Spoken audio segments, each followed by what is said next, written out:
حاسه انك انت باستقبالك شالوم كوهين استفزيتي رجل الشارع المصري البسيط؟ لا، رجل الشارع المصري بسيط لا، لانه الناس البسطاء ما بياخدوش المسائل او القضايا بالشكل اللي هو المعقد الصعب ده.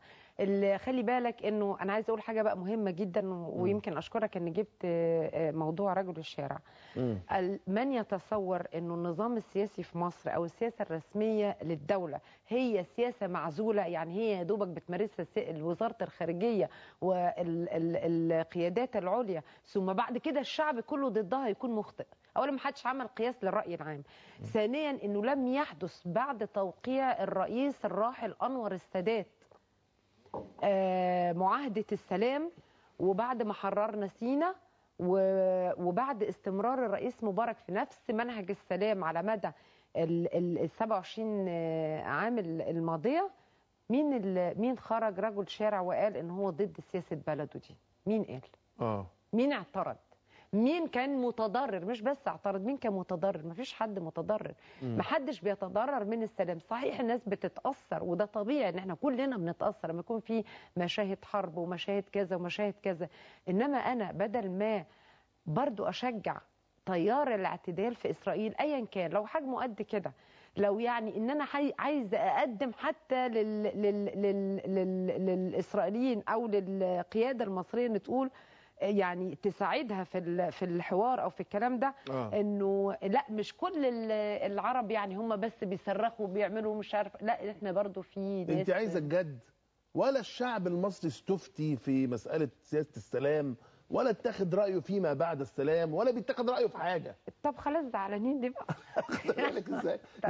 يعني فاهمه ازاي؟ الشعب المصري طيب جدا جدا. الشعب المصري بيتفرج ومتسامح جدا على الفضائيات، بيشوف الاسرائيليين بيذبحوا الفلسطينيين، بيحقد وبيكره في الاسرائيليين. معلش دي حاجه حاجه، وانه برضه شعب متسامح وبرضه منفتح على الجميع. ده على فكره بحكم تركيبته وبحكم تاريخه وبحكم الثقافات المتعاقبه اللي مرت عليه.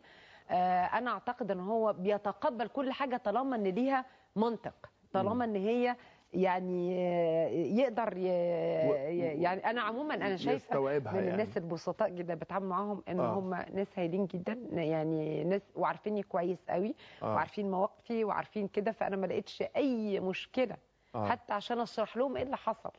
تمام. يعني في مسانده من الناس هم شايفين في مشكله، يعني ناس بيدعوا لي انه لا ربنا ينصرني، ودي اجمل كلمه سمعتها في الازمه دي كلها. واحنا مش هنضغط عليكي اكتر من كده، قدامك ربما المعركه مستمره والتحديات الكتير، وكان في فرصه ان احنا نطلع على افكارك. بشكرك دكتوره هاله مصطفى على وجودك 90 دقيقه النهارده، وبتمنى لك التوفيق. ميرسي خالص، بشكرك جدا. الف شكر. وبعد حوار الدكتور هاله مصطفى الصحفيه المصريه رئيس تحرير مجله الديمقراطيه الصادره عن مؤسسه الاهرام، بنوصل لختام 90 دقيقه النهارده، وبنوصل لختام الاسبوع. شكرا. الاسبوع ده كان حامي قوي رغم ان هو كان بعد العيد. كل سنه وانتم طيبين. نشوفكم يوم السبت الجاي ان شاء الله. الى اللقاء.